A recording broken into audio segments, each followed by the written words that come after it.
정홍원 국무총리는 국가정보원 댓글 관련 의혹을 정확히 밝힐 것이라며 책임을 물을 것이 있다면 결코 주저하지 않겠다고 말했습니다. 정부는 국정원 댓글을 포함한 일련의 의혹에 대해 실체와 원인을 정확히 밝힐 것입니다. 새누리당은 검찰의 국정원 수사 증거가 오류투성이라고 말했고 민주당은 수사권 침해라며 공방을 벌였습니다. 무등록 차량인 이른바 대포차 거래가 확산되고 있습니다.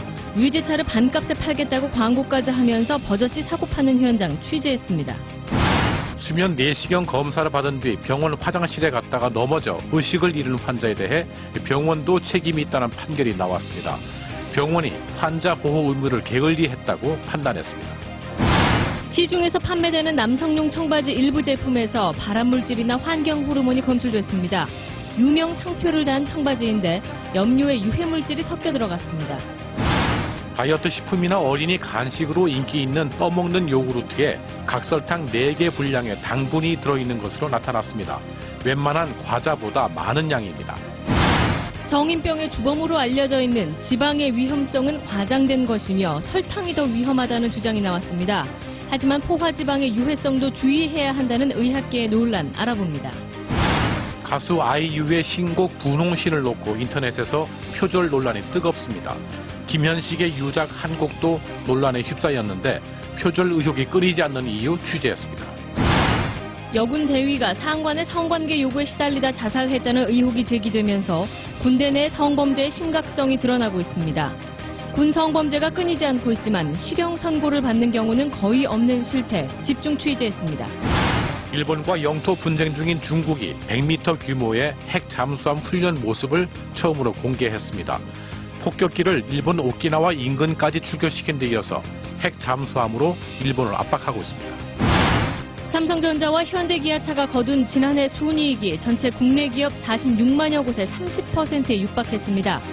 대기업 3곳으로 경영 성과의 쏠림 현상이 심화되면서 우리나라 경제에 착시 효과를 일으킬 수 있다는 분석도 나오고 있습니다.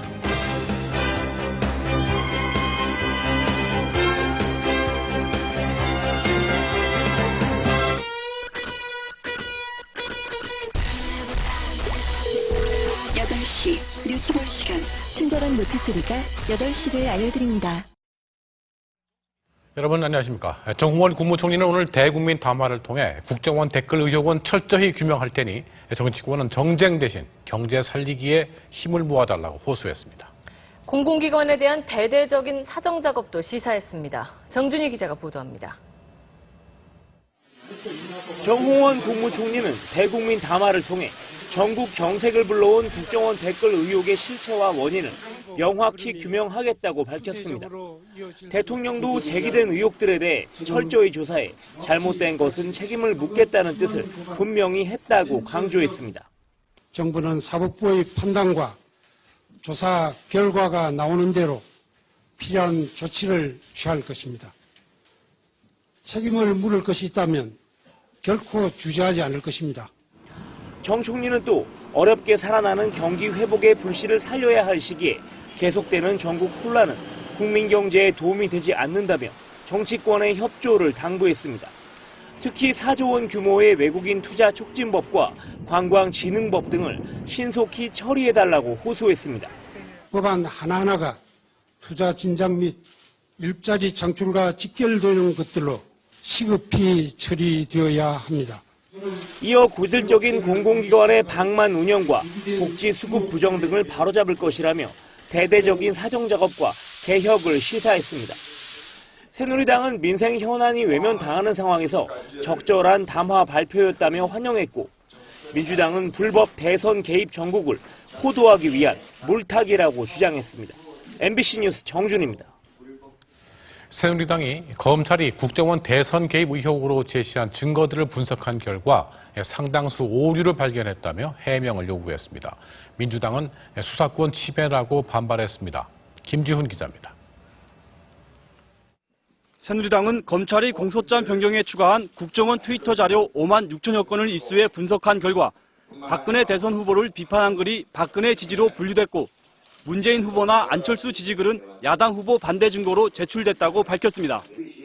이런 오류는 최대 3,000건, 의도를 가진 검찰의 증거 급조가 아니냐고 새누리당은 주장했습니다. 짜맞추기 수사를 위한 정치적 의도를 가진 고의적인 오류인지 당시 수사팀은 책임지고, 민주당은 새누리당의 주장에 대해 수사권 침해라고 반발했습니다. 또 법사위 소속 11명은 대검찰청을 직접 방문해 외압 차단을 촉구했습니다. 정부의 외압으로도 모자라 새누리당마저 수사에 간섭을 하기 시작했습니다. 이어 김진태 검찰총장 내정자 등 사정기관 인사들이 PK 지역 출신인 것은 공정수사 외면 시도라고 주장했고, 초선 의원 20명은 내각 총사퇴와 특검 실시를 요구했습니다.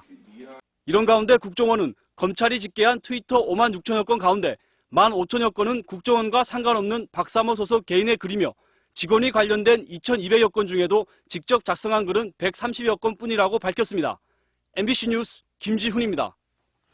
네, 국정원 댓글 사건을 둘러싼 정치권 공방이 치열한 가운데 북한이 작년 대선을 앞두고 수백 개 SNS 계정을 통해 대남 선전 선동 여론전을 펼친 것으로 확인됐습니다. 박영일 기자의 보도입니다. 국가정보원은 지난해 북한이 SNS를 통해 정부와 여당에 대한 14,000여 건의 비방글을 유포했다고 국감자료를 통해 밝혔습니다. 이 가운데 대선 직전인 9월부터 12월까지 북한의 대남 선전기구 우리민족끼리는 새누리당이 다시 집권하면 제2의 유신 정권이 될 것이다. 단결만이 남조선의 야권 후보들이 자신들의 지향과 목적을 실현할 수 있는 길이다 등 여당 후보 비방과 야권 지지글 297건을 유포한 것으로 나타났습니다. 국정원이 파악한 북한의 대남 선전 선동용 SNS 계정은 300여 개, 북한 정찰총국과 통일전선부가 직접 관리하면서 남남 갈등 조장글도 5,600건을 퍼뜨렸다고 국정원은 설명했습니다. 또 외국인 이름의 계정도 운영하면서 국내외 팔로워는 10,000명이 넘는 것으로 추정됐습니다. 이 많은 글을 퍼나르는 국내 세력이 있었는지, 또 어떤 활동을 했는지 여기에 대한 진실을 분명히 밝혀야 된다고 생각합니다. 야권에서는 국정원 SNS 댓글 수사에 이목이 관심된 시기에 이런 자료를 내놓은 것은 물타기 의도가 있는 것이 아니냐고 주장했습니다. MBC 뉴스 박영일입니다. 중국의 불법 조업 어선들, 그동안 저인망식 쌍끌이 조업으로 서해 어자원의 씨를 말리고 또 우리 해경 단속엔 흉기까지 휘둘러 인명피해를 초래했는데요.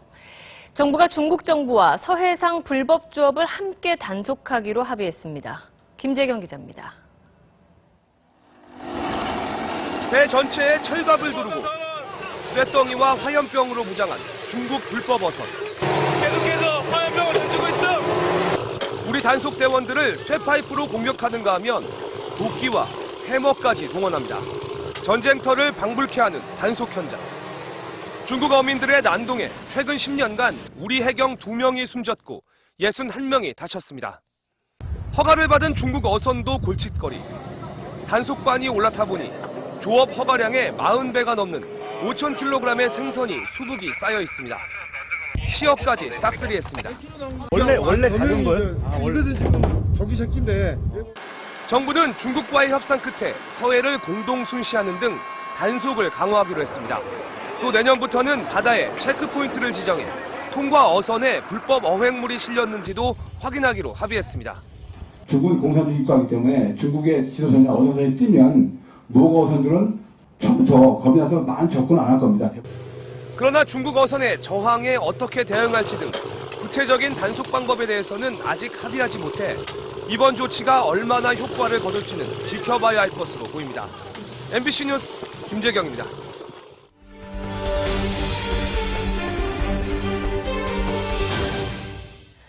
무등록 차량, 이른바 대포차가 인터넷 중고시장에서 버젓이 거래되고 있습니다. 비싼 외제차도 중고차 시세 반값에 살 수 있다며 단속 피하는 법 귀뜸까지 하는 불법 거래 현장, 김태훈 기자가 취재했습니다. 고급 외제차 2대가 도로에 서 있습니다. 며칠 전 취재진이 대포차를 싸게 판다는 인터넷 글을 보고 연락하자 중고차 매매상이 직접 보고 사라며 차를 끌고 온 겁니다. 이제 새 차 나온 지요. 보시면 아시겠지만 12년 10월이에요. 이제 1년 됐네요. 이 차를 저가 잡은 차예요. 첫 방출이에요. 한참 동안 차 성능을 자랑하던 이들은 대포차 단속은 걱정 말라고 기뜸합니다. 개인 측정관계는 뭘 할 권리가 없어요. 아니면 그냥 나이 또래가 비슷하면 와이프 차라고요? 사고가 나면 어떡하냐고 묻자 아는 보험사 직원을 통해 편법으로 보험까지 들어준다고 말합니다. 아는 보험회사가 없으면 그냥 차라리 머리 안 아플 것 같으면 저가 그냥 연결해드릴게요. 잠시 뒤 경찰이 들이닥칩니다. 지금 임의 동행할 곳은 서울지방경찰청이고 지금 14시 50분에 임의 동행하는 겁니다. 그러자 이들은 대포차를 팔려고 한 적이 없다며 딱 잡아댑니다. 왜 문제냐고요? 자동차 관리법. 아니, 그러니까 내가 뭘 거래했냐고요? 최근 대포차 거래는 대부분 중고차 매매상을 통해 이뤄집니다. 인터넷 사이트에 중고차 시세의 반값이라며 눈에 번쩍 뜨일 만큼 싸게 매물을 올려놓고 구매자가 찾아오면 단속에 걸릴 일이 없다고 안심시킵니다. 또 보험사에는 부인이나 친구 차라며 둘러대 보험 가입까지 처리해주고 차를 넘깁니다. 비싼 외제차가 정상차의 반값밖에 안 되니까 쓰는 것 같아요. 중고차 매매상의 불법 거래가 끊이지 않자 정부는 내년부터 차 사는 사람의 실명을 인감증명서에 반드시 적도록 하는 거래 실명제를 도입하기로 했습니다. MBC 뉴스 김태윤입니다. 프로포폴을 상습 투약한 혐의로 재판을 받아온 이승연, 장미인의, 박시연 씨 등 여자 배우들에게 검찰이 징역형을 구형했습니다. 오늘 재판에서 여배우들은 눈물을 흘리며 선처를 호소했습니다. 김세희 기자가 보도합니다. 프로포폴을 상습 투약한 혐의로 재판을 받아온 연예인 이승연과 박시연, 장미인의 씨 등이 다소 초췌한 모습으로 법원에 나타났습니다. 검찰은 이승연, 박시연 씨에겐 징역 8월을, 장미인의 씨에겐 징역 10월을 각각 구형했습니다. 검찰은 이승연, 박시연 씨가 수사 때와 달리 법정에서 진술을 바꾸고 조작된 증거를 제출하는 등 죄질이 불량하다고 밝혔고, 장미인의 씨는 수십 차례에 걸쳐 투약하고도 프로포폴이 뭔지 몰랐다고 말하는 등 잘못을 인정하지 못해 실형이 불가피하다고 밝혔습니다. 최후 진술에서 이승연 씨 등은 치료 목적으로 프로포폴을 투약했다며 눈물을 보이며 선처를 호소했습니다. 검찰 수사 결과 이승연 씨는 111차례, 박시연 씨는 185차례, 장미인의 씨는 95차례 프로포폴을 투약한 것으로 나타났습니다. 법원은 다음 달 25일 이들에 대한 선고를 내릴 예정입니다. MBC 뉴스 김세입니다. 수면 내시경 검사를 받고 몽롱한 상태에서 병원 화장실에 갔다가 넘어져 다쳤다면 병원과 환자 중 누구 잘못일까요? 병원 측도 환자를 돌보지 못한 책임이 있다는 판결이 나왔습니다. 박성원 기자가 전합니다. 수면 내시경 검사를 받고 있는 한 여성. 잠에서 깨어난 뒤에도 최소 30분가량 회복 시간이 필요합니다. 어찌러찌해가지고 좀 쓰러질 것 같은데 얼떨떨해가지고 정신이 먹먹했지. 4년 전 서울의 한 병원에서 수면 내시경 검사를 받은 박모 씨도 이렇게 의식이 몽롱한 상태에서 사고를 당했습니다. 검사가 끝나고 의식을 되찾기 시작한 박 씨는 간호사들의 안내를 받아 화장실에 들어갔는데 간호사가 잠시 자리를 비운 사이에 넘어지면서 뇌출혈을 일으켜 아직까지 혼수 상태입니다. 법정 공방에서 1심은 병원은 책임이 없다고 했지만 2심 재판부의 판단은 달랐습니다. 병실 내 사고도 아니었고 화장실 바닥이 미끄럽지도 않았지만 병원이 환자를 보호할 의무를 게을리했다며 손해배상액의 30%인 2,100만 원을 지급하라고 판결했습니다. 환자가 안전하게 검사가 종료돼서 돌아갈 수 있는 때까지는 보호를 해줘야 할 의무가 있기 때문에 이번 판결은 병원 내 안전사고에 대한 의료진의 책임 범위를 폭넓게 인정한 것으로 해석됩니다. MBC 뉴스 박성원입니다. 시중에 판매되는 일부 청바지에서 발암물질과 성기능 장애를 일으킬 수 있는 환경 호르몬이 검출됐습니다. 백수호 기자의 보도입니다. 중국에서 만들어 국내로 들여온 베이직 하우스의 청바지들입니다. 한국소비자연맹의 의뢰를 받은 공인 시험검사기관이 이 청바지를 분석했더니 발암물질인 아릴라민이 기준치의 3배 가까이 나왔습니다. 피부 염증이나 암을 유발시킬 수가 있기 때문에 회수 조치를 할 수 있도록 저희가. 베이직 하우스 측은 다른 공인기관의 분석에선 발암물질이 검출되지 않았다며 여러 기관에 재검사를 맡기겠다고 밝혔습니다. 베이직 하우스의 다른 제품과 게스, 버코루, 빈폴, 에비스, TBJ 청바지에선 환경호르몬인 노닐페놀 에톡시레이트가 검출됐습니다.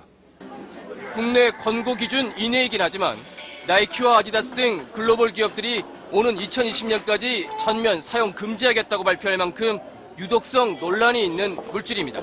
여성의 경우에는 성저숙증이나 월경 불순이 일어날 수가 있고 남성의 경우에서는 정자수 감소와 같은 비싸다고 품질이 꼭 뛰어나지도 않았습니다. 디젤과 캘빈 클라인, 게스 등 고가 제품의 염색 품질이 상대적으로 떨어져 비를 맞거나 땀에 젖었을 때 청색 염료가 다른 옷이나 신발에 옮겨 묻을 가능성이 큰 것으로 분석됐습니다. MBC 뉴스 백승우입니다. 송곳으로 차량 수백 대 타이어에 구멍을 내고 달아난 20대 중국 동포가 경찰에 붙잡혔습니다. 밀린 월급을 받지 못해 홧김에 그랬다고 말했습니다. 오연석 기자가 취재했습니다. 서울의 한 빌딩 주차장.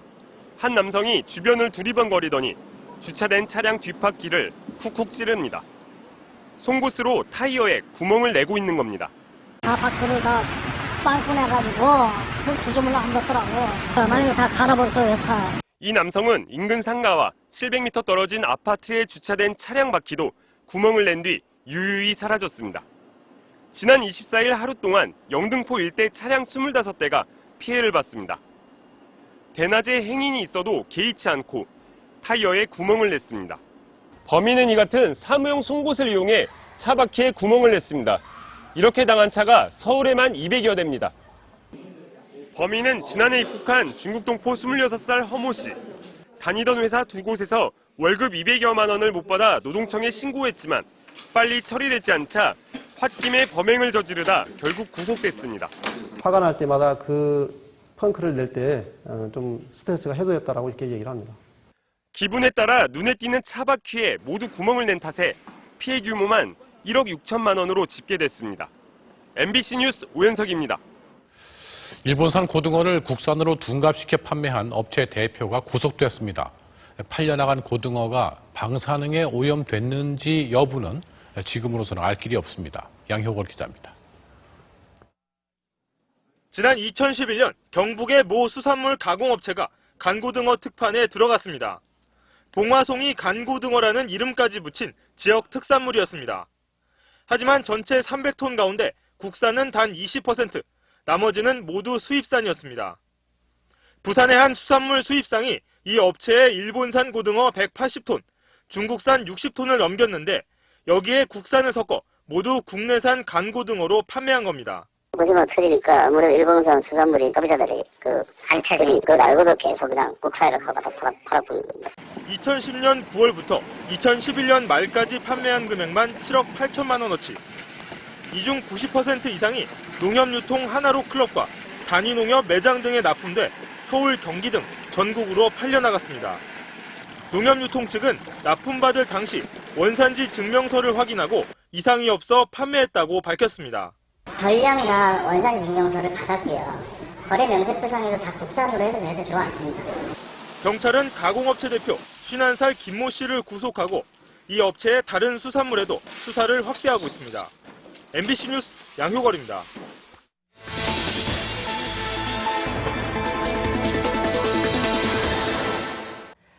한동안 잠잠한가 싶었는데 또 음악 표절 논란이 불거졌습니다.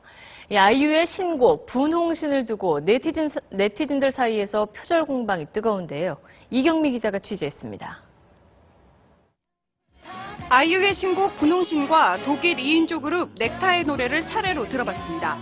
운명으로 친다면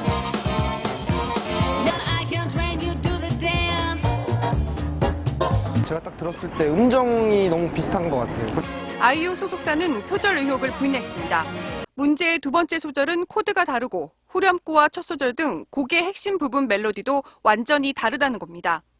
전문가들 역시 표절이 아니라는 입장이 많지만 표절 논란은 끊이지 않고 있습니다. Listen to my heartbeat for you.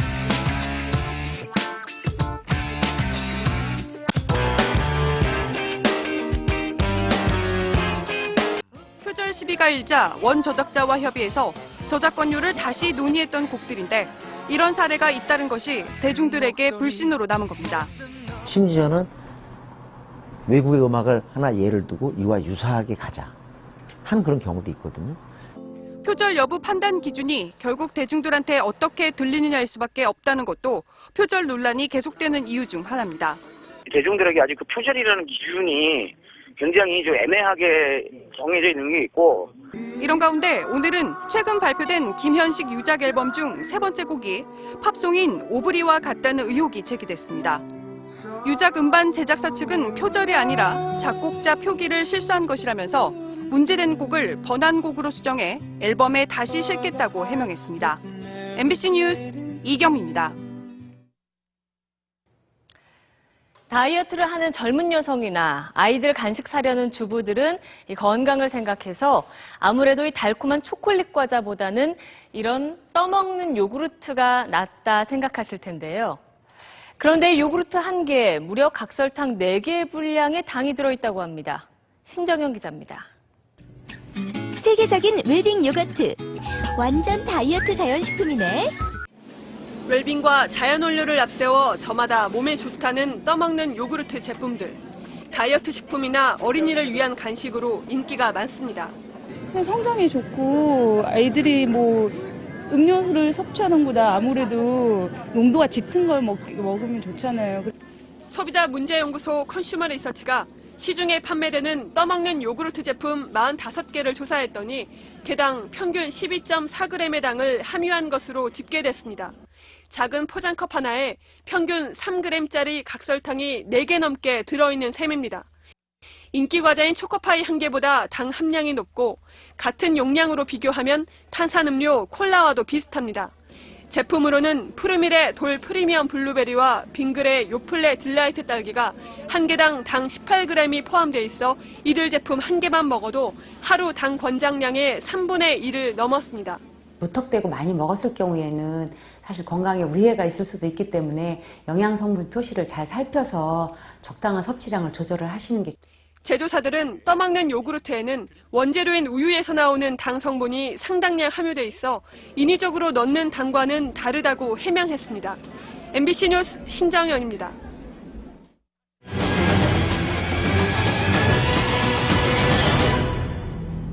방금도 설탕 얘기 나왔는데 이제까지 심장병과 비만 등의 주범으로 꼽힌 포화지방이 사실 성인병과 큰 연관이 없고 진짜 조심해야 할 건 설탕이라는 주장이 제기됐습니다. 신지영 기자입니다. 고기가 식으면 허옇게 드러나는 포화지방. 이 포화지방의 누명을 벗기자는 도발적 주장이 큰 논란을 빚고 있습니다. 한 의사가 영국 의학저널에 기고를 통해 포화지방이 총 콜레스테롤 수치를 증가시키는 건 사실이지만 심장병 환자 4명 중 3명은 이 수치가 정상인 사람들이라는 것. 즉, 총 콜레스테롤량이 심장병과 연관된다고 보기 어렵다고 밝혔습니다. 또 포화지방의 섭취를 줄여도 심장과 직접 연관되는 소형 저밀도 콜레스테롤 수치는 떨어지지 않았다는 겁니다. 오히려 어느 정도 지방을 허용하는 지중해식 식단이 심장 질환 예방에 큰 도움이 된다는 연구도 소개했습니다. 비만과 심장병의 주범은 따로 있다는 주장입니다. Replace saturated fat with refined carbohydrates and sugar. And the emerging evidence is telling us actually these are potentially more harmful and driving all the diseases of what we call the metabolic syndrome. 지방 안 먹기 열풍이 분 지난 30년간 미국의 식품 회사들은 앞다퉈 저지방 식품을 만들었는데 오히려 비만율은 2배로 급증했습니다. 저지방 식품이 맛이 떨어지자 대신 설탕을 넣었고 과다한 당분 섭취가 몸속에서 내장 지방 등으로 바뀌어 쌓였다는 얘기입니다. 지방은 억울한 악명을 뒤집어 썼고 그 빈자리를 성인병의 주범인 설탕이 차지했다는 이 도발적 주장은 서구 언론을 통해 자세히 소개되고 있습니다. MBC 뉴스 신지영입니다. 하지만 그렇다고 지방을 마음껏 먹어도 된다는 얘기는 또 아닙니다. 특히 근래 들어 식생활이 서구식으로 빠르게 바뀌고 있는 우리 국민들은 지방 섭취에 더욱 유의해야 한다는 지적도 있습니다. 박주린 기자입니다. 영국 저널의 발표는 육류를 통한 지방 섭취가 심장 질환을 일으키는 종류의 콜레스테롤을 만들지는 않는다는 주장으로 요약됩니다. 하지만 아직 세계 의학계에서 충분히 검증되지 않았다는 것이 정설입니다. 또한 패스트푸드 소비와 함께 섭취가 늘고 있는 트랜스 지방은 이번 논란과 상관없이 성인병은 물론 남성 불임의 원인으로까지 지목되고 있습니다. 특히 우리나라에선 육류와 패스트푸드 등 지방 섭취가 느는 것과 비례해 심혈관 질환자도 계속 증가하는 상황을 간과할 수 없다는 지적이 제기됩니다. 한국인에서는 포화지방의 섭취와 그다음 단순당의 섭취가 둘 다 급증하는 상태에서 만성질환이 증가하고 있기 때문에 이 둘 다를 관리하는 것이 결론적으로 고기는 적당한 양을 먹으면서 등푸른 생선이나 견과류 등에 포함된 불포화 지방 섭취를 늘리는 것이 검증된 건강 식생활 방식이란 얘기입니다. 다만 지방이 누명을 썼다는 도발적인 주장은 그동안 상대적으로 간과되어 오던 당 섭취에 대한 경각심을 갖자는 차원에서 이해돼야 한다는 게 전문가들의 지적입니다. MBC 뉴스 박주린입니다.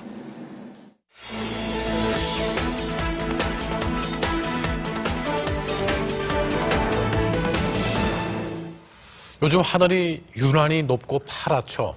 실제 올 가을은 반세기 만에 가장 청명한 날씨라고 합니다. 네, 무엇이 이런 환상의 날씨를 만들었을까요? 김윤미 기자가 보도합니다. 지난 2주간 서울 하늘은 거의 매일 맑고 푸르렀습니다. 구름이 끼거나 비가 오지 않고 해가 쨍쨍난 일조 시간을 측정했습니다. 224시간. 1967년 이후 46년 만에 최고치입니다. 이달 들어 서울에 비가 온 날은 3일에 불과하고 내린 비는 13mm로 예년의 4분의 1 수준입니다. 반세기 만에 화창한 가을 날씨는 한반도의 가을을 더 풍요롭고 아름답게 만들었습니다.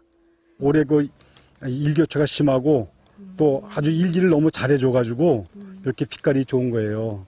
강한 햇빛은 수확기 농작물의 결실을 더 알차게 만들고 단풍 빛깔은 선명하게 합니다. 진한 것 같아요. 그리고 예쁜 것 같은데요, 예년보다. 햇볕이 좋으면 이런 빨간 색소를 만드는 당분의 합성이 더 잘 일어나서 단풍색은 더 곱고 선명해집니다. 한반도의 하늘을 청명하게 만든 건 아열대 바다. 북서태평양의 강력한 상승 기류가 한반도 주변에는 하강 기류를 일으켜 고기압이 강해진 걸로 분석됩니다. 서태평양과 동아시아의 원격 상승 패턴은 주로 늦여름과 초가을에 주로 발생하는데 올해는 이러한 원격 상승 패턴이 좀 더 오랫동안 지속되는 것으로 보여집니다. 내일은 중부지방을 중심으로 비가 조금 내리지만 모레부터 당분간 다시 화창할 걸로 예상됩니다. MBC 뉴스 김윤미입니다. 제주도 남단 마라도에서는 요즘 겨울철 최고의 횟감으로 꼽히는 방어잡이가 한창입니다. 네, 물살 거센 마라도 방어는 맛도 더욱 뛰어나다는데요. 이수현 기자가 방어잡이 현장에 다녀왔습니다. 겨울을 나기 위해 방어가 몰려드는 서귀포 마라도 앞바다. 어선 60여 척이 방어잡이에 나섰습니다. 살아있는 자리돔을 미끼로 뿌리자 기다리는 곳도 잠시. 수심 70m까지 내려간 낚싯줄을 감아 올리자 무게 6kg이 넘는 대형 방어가 올라옵니다. 방금 잡은 방어입니다. 외줄 낚시로 하루 200여 마리 이상이 잡히고 있습니다. 지난해보다 일주일 일찍 형성된 방어장을 따라 상어들이 몰려들면서 한시도 긴장을 놓을 수 없습니다. 300kg이 넘는 상어도 순식간에 2마리나 잡혔습니다. 야, 300kg! 어제도 뭐 상어가 너무 많이 들었어. 고기 못 잡았는데. 상어떼의 습격에도 불구하고 방어 어획량은 지난해보다 3배 가까이 늘었습니다. 물조리가 다른 지역보다 1배 반 이상이 세요, 여기가. 그래가지고 뭐 고기 맛은 당연히 다른 지역보다는 좋고. 겨울 최고의 횟감으로 꼽히는 마라도 방어잡이는 내년 1월까지 이어집니다. MBC 뉴스 이소연입니다.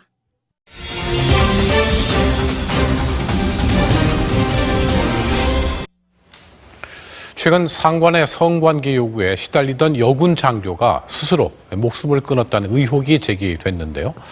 만삭이 여군 장교가 과로로 숨지고 또 육사 여생도가 선임에게 성추행 당한 사건도 있었습니다. 우리 여군에 왜 이런 불미스러운 사건이 잇따르고 있는지 먼저 김준석 기자입니다. 국방부 강당 분위기가 잔뜩 가라앉았고 김관진 장관의 표정도 무겁습니다. 상간에 성추행 등에 시달리던 여군 대위가 스스로 목숨을 끊은 사실이 알려진 직후 국방부에서 열린 성희롱 예방 교육입니다. 밀집된 환경에서 만일 생활을 해야 되는 지금 특히 이제 여러분들이 근무하는 그런 근무지라면 사실은 제도와 절차를 좀 더 치밀하게 운영하는 것이 꼭 필요하다고 보이고요. 군은 지난 5월 육사생도 성추행 사건을 계기로 재발 방지책을 내놨지만 여대의의 자살을 막지는 못했습니다. 여군에 대한 성적 피해는 여러 형태입니다. 수치심이 들 정도의 음담패설과 성적 농담, 여군 앞에서 특정 신체 부위를 노출하는 변태 행위도 많았습니다. 최근 1년 동안 여군 860명 가운데 절반 이상은 자신과 동료들이 이런 피해를 입은 것으로 국가인권위 조사로 밝혀졌습니다. 국방부가 집계한 군내 여군 대상 성범죄는 최근 5년간 61건, 이 가운데 60% 이상은 처벌되지 않은 것으로 파악됐습니다. 하지만 여군들은 이런 통계를 믿지 않습니다. 그 상황에 대해서 당해보지 않는 사람들은 그냥 건너편에서 본 거하고는 달라요. 나가지 교육을 시켜야 돼. 여군들만 다리 옮긴다고 해결이 됩니까? 군내에서 성범죄를 당해도 수치심 등으로 신고하지 않거나 신고해봐야 여자만 손해라는 피해의식이 그만큼 많다는 분석이 나옵니다. 현재 여군의 수는 60만 장병 가운데 8,400여 명. 예정대로라면 2017년까지 여군은 11,000여 명으로 늘어나게 됩니다. 특히 내년부터는 기갑이나 포병부대에도 여군이 배치되는데 과학과 정보 중심의 현대전에서 여성 특유의 강점을 활용하는 건 이젠 필수가 됐습니다. 하지만 이들의 근무 여건은 아직 제자리 걸음 수준입니다. 서부전선 최전방 사단, 분대장 양성 임무를 수행 중인 김유미 대위. 김 대위처럼 전투병과 근무 중인 여군은 3,100여 명에 이릅니다. 함께 호흡하고 현장에서 같이 뛰고 싶어서 저는 보병병과를 선택했습니다. 여군의 인기는 치솟아 사관학교 여생도 경쟁률은 50대 1, ROTC 여군 학군장교 경쟁률도 평균 5, 6대 1에 이릅니다. 여군은 남군이 가지지 못한 오기를 가지고 있다고 생각합니다. 폐를 끼치지 말아야겠다라는 생각도 있고. 하지만 임신 중 과로로 숨진 이신의 중위처럼 여군의 근무 여건은 만만치 않습니다. 전방의 경우 여성들을 위한 병원 시설은 물론 부대 내 여군 시설도 부족한 실정입니다. 기혼 여군 2,800명의 절반 가까이는 주말 부부 생활을 하고 자녀를 한 달에 한 번밖에 못 만나기도 합니다. 성군기 사건의 피해자가 되면 불이익 없이 고충을 밝힐 수 있는 제도도 부실합니다. 진급이나 또는 보직 등 불이익을 생각해서 자신의 어떤 고충을 쉽게 말할 수 없는 그런 분위기가 있다면 이것은 반드시 고쳐야죠. 여군 창설 63년, 군내 성범죄는 더 심각한 인권 유린이라는 인식과 제도적 장치 마련이 여성 인재를 위한 시급한 숙제로 남아 있습니다. MBC 뉴스 김정호입니다.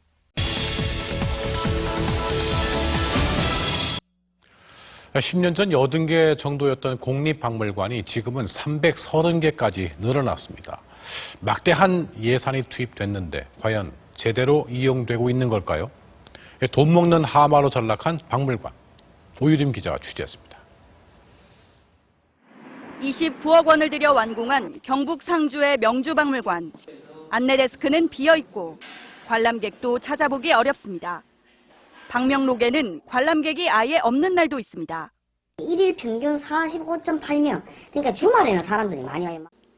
상주 시민들도 박물관이 있는지 모릅니다. 명주박물관? 아니요, 모르는데. 인구 160만 명 충청북도에는 공립박물관이 25개, 민속품을 전시하는 이른바 향토박물관만 7군데가 있습니다. 관리는 어떻게 되고 있을까? 본 향토 민속자료 전시관, 곰팡이가 핀 놋그릇, 조명은 꺼져 있고 안내판도 떨어져 나갔습니다. 하루 평균 관람객 수는 7명. 이렇게 청소하고 아줌마예요. 담당자들이 지금 어디 가셨어요? 비교적 최근 지어진 박물관도 관람객이 없기는 마찬가지입니다. 14억 원이 투입된 세종시립박물관.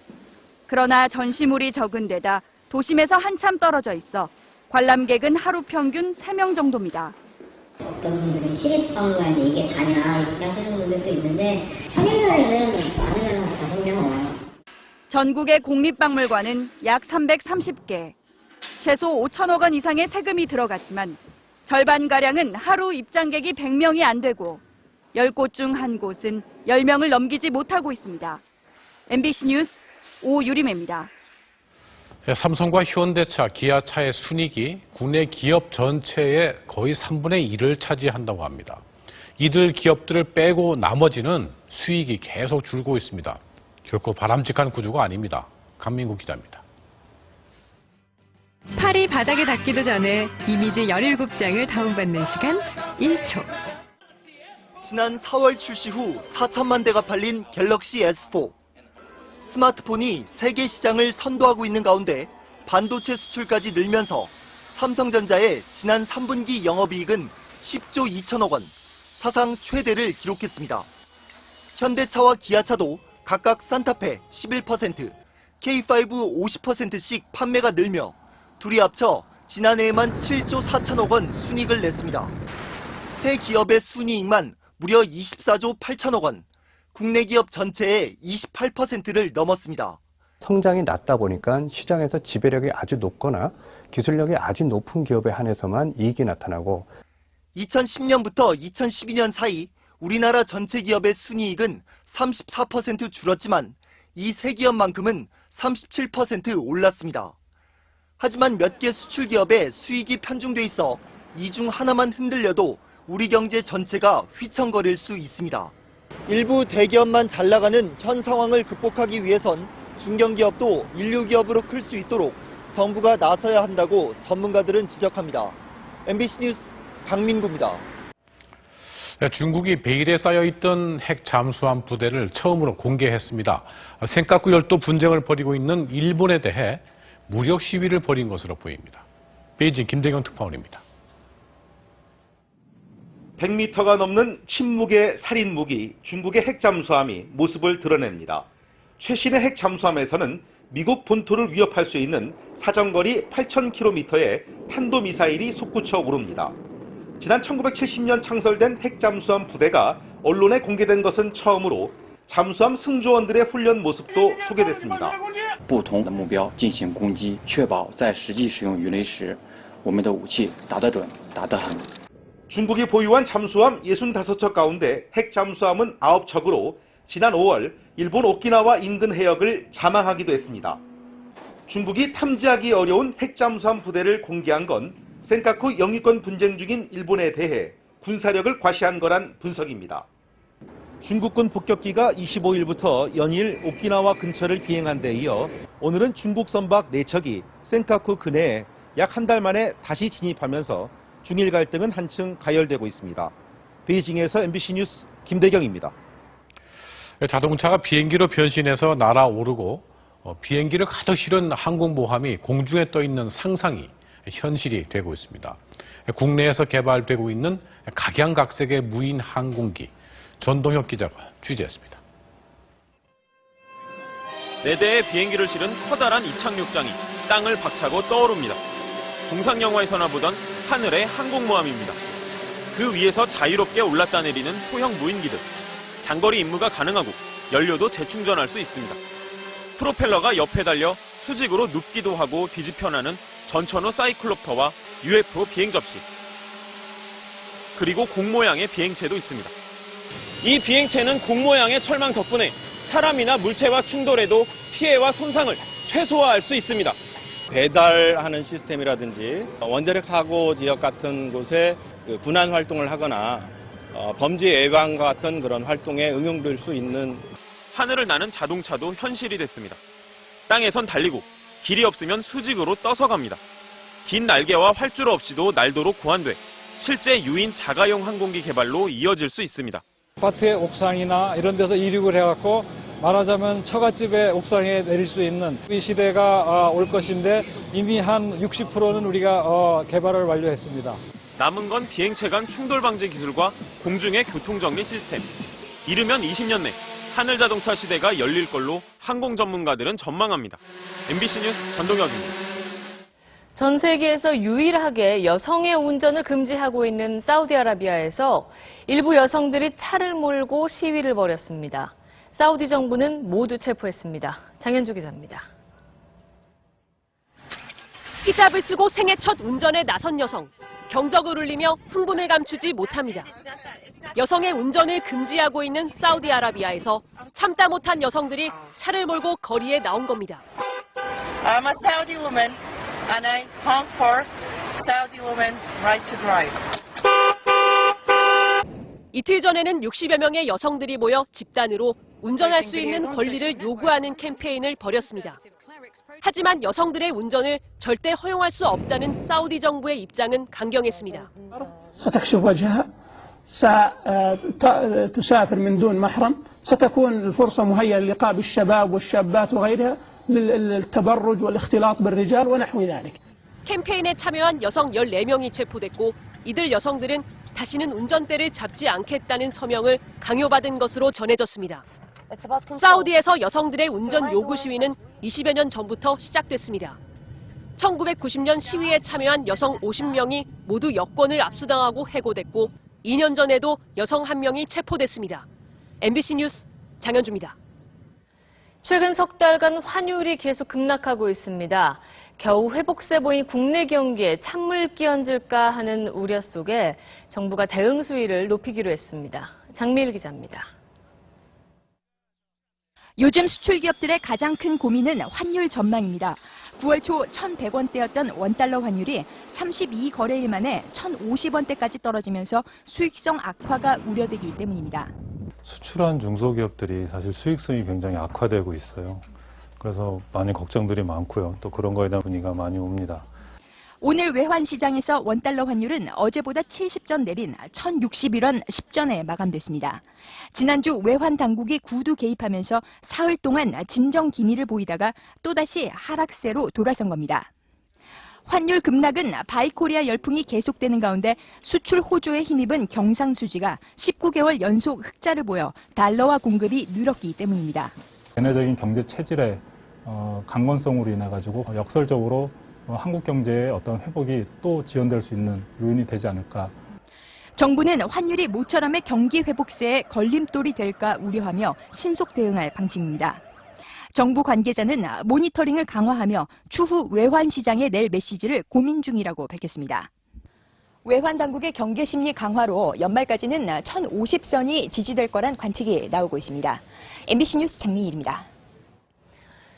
미국 정보기관의 무차별 도청 파문이 확산되고 있는 가운데 미국 정치권이 오히려 도청 행위를 옹호하는 발언을 쏟아내고 있습니다. 남이 하면 스캔들, 내가 하면 로맨스, 이럴 때 쓰는 말이겠죠. 오혜정 기자입니다. 외국 정상들에 대한 도청 행위를 두둔하는 발언은 미국 의회에서부터 시작됐습니다. 국제 평화를 위해 꼭 필요한 활동이라는 겁니다. Well, I think the bigger news story here would be, Candy, if the United States intelligence services weren't trying to collect information that would protect U.S. interests, both home and abroad. 딕 체니 전 부통령은 한 걸음 더 나아가 도청은 오랫동안 해온 일종의 관행이라고 밝혔습니다. To collect intelligence that's important to the United States, saving lives, etc. 더욱이 차기 유력한 대통령 후보로 거론되는 힐러리 클린턴 전 국무장관마저 도청의 불가피성을 역설해 주목을 끌었습니다. What we need to do to keep ourselves and our friends secure, people need to know about it. 이런 가운데 오바마 대통령이 독일 메르켈 총리에 대한 도청을 묵인했는지를 놓고 미국과 독일 언론들이 뜨거운 공방을 벌이고 있습니다. 또 미국이 스페인에서 6천만 건 이상의 전화 감청을 해왔다는 의혹이 새롭게 제기돼 도청 파문은 더 확산될 것으로 보입니다. MBC 뉴스 오혜정입니다. 경찰이 파독 광부와 간호사들 초청 행사를 파행시킨 정수코리아 김모 회장을 사기죄로 처벌할지 검토하고 있습니다. 특히 김 회장이 여권 인사들과의 친분이 있다고 주장하며 행사를 추진했는지도 집중 조사하고 있습니다. 이준범 기자입니다. 경찰은 오늘 정수코리아의 총무 조모 씨를 피의자 신분으로 다시 불러 조사했습니다. 정상적인 행사가 어려울지 알면서도 파독 광부의 배우자 5명에게 참가비 $1,000씩을 받은 이유 등을 집중 추궁했습니다. 이거 받으신 건 맞아요? 받았죠. 하지만 조 씨는 행사가 무산될지 몰랐고 자신도 오히려 피해자라고 주장한 것으로 알려졌습니다. 경찰은 어제 정수코리아 김문희 회장의 집과 사무실을 압수수색한 데 이어 출국 금지 조치를 하는 등 수사에 속도를 내고 있습니다. 특히 김 회장이 박근혜 대통령과 여러 여권 인사들과의 친분이 있다고 주장하며 행사를 추진했는지를 면밀히 조사하고 있습니다. 보면은 제가 알잖아요. 아니 친필 사인도 있고 그래요. 당 대표 시절부터. 또 김 회장이 지인들로부터 행사와 관련해 후원금 2천만 원을 받은 것으로 드러나면서 사기죄로 처벌할 수 있는지 검토하고 있습니다. 경찰은 내일 김 회장을 다시 소환해 조사한 뒤 이번 주 안으로 관련자들에 대한 사법 처리 여부를 결정할 방침입니다. MBC 뉴스 이준범입니다.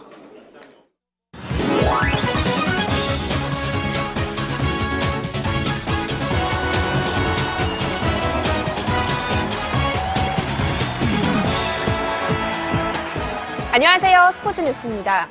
영원한 현역일 것 같았던 이영표 선수가 오늘 밴쿠버에서 은퇴 경기를 치렀는데요. 감독의 기립박수를 받으며 선수 생활을 마감했습니다. 이명진 기자입니다. 2002년 월드컵 4강 신화의 주역. 트레이드마크인 헛다리 짚기와 성실한 플레이로 한국 축구에 깊은 발자취를 남긴 이영표. 그가 정든 그라운드를 떠났습니다. 현역 마지막 무대는 감동 그 자체였습니다. 밴쿠버 구단은 입장권에 이영표의 얼굴을 새겨놓고 임시 주장 완장까지 채웠습니다. 팀 동료 카밀로는 페널티킥을 넣은 뒤 무릎을 꿇고 공을 건네며 베테랑을 예우했습니다. 감독은 후반 막판 일부러 이영표를 교체해 관중과 마지막 인사를 나누도록 배려했습니다. 태극기와 응원 문구를 내건 홈팬들은 기립박수를 보내며 선수 생활을 마무리하는 이영표에게 잊지 못할 추억을 선사했습니다. I have retired from soccer tonight, but I'm feeling so happy this moment because it is exactly what I wanted to the retirement from when I was young. I really appreciate everybody. 2000년 안양 LG에서 프로 생활을 시작한 후 네덜란드와 잉글랜드, 독일을 거치며 그라운드를 누볐던 이영표. 앞으로 밴쿠버 구단에서 스포츠 경영을 익히고 학업도 병행하며 제2의 축구 인생을 열어갑니다. MBC 뉴스 이명진입니다. 프로야구 한국 시리즈 4차전에서 두산이 초반 정수빈의 기습 번트로 공격에 물꼬를 트면서 지금 리드를 잡고 있는데요. 취재기자 연결합니다. 전운칠 기자 전해주시죠. 네, 어제 실책과 애매한 판정이 겹친 끝에 패했던 두산. 오늘은 초반 분위기가 좋습니다.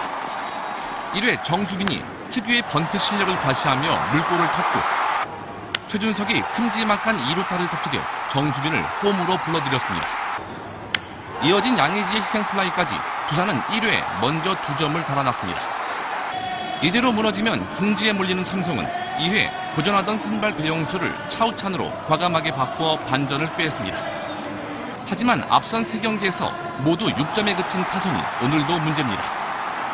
2회 2명, 3회 3명의 주자를 내보내고도 결정타가 나오지 않아 끌려가고 있습니다. 삼성 타선의 난도 속에 두산 선발 이재호는 5이닝 무실점에 삼진 8개를 잡는 기대 이상의 호투를 펼쳤습니다. 두 번째 투수로 등장한 헨킨스까지 안정적인 경기력을 선보인 두산이 7회 현재 2대0으로 앞서 있습니다. MBC 뉴스 전운칠입니다. 메이저리그 월드시리즈에서는 보스턴이 세인트루이스를 꺾고 2승 2패로 균형을 맞췄습니다. 곰스의 결승 3점포, 오늘의 영상입니다.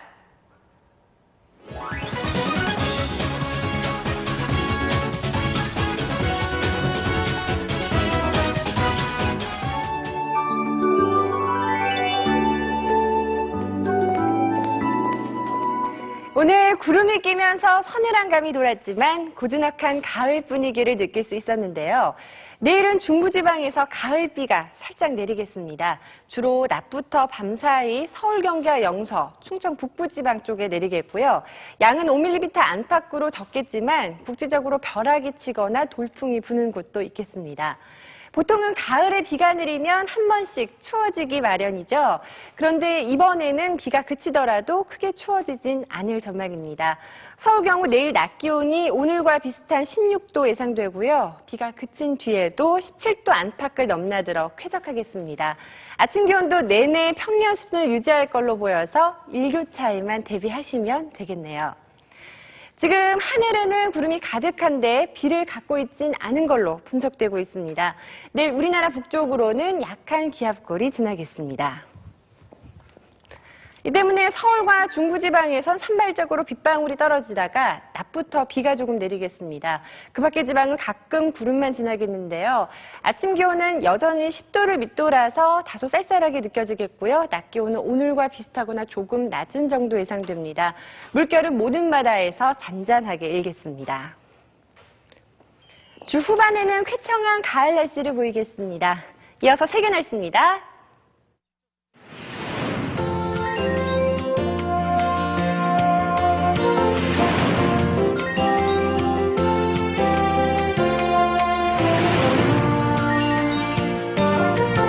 네, 월요일 MBC 뉴스데스크 마치겠습니다.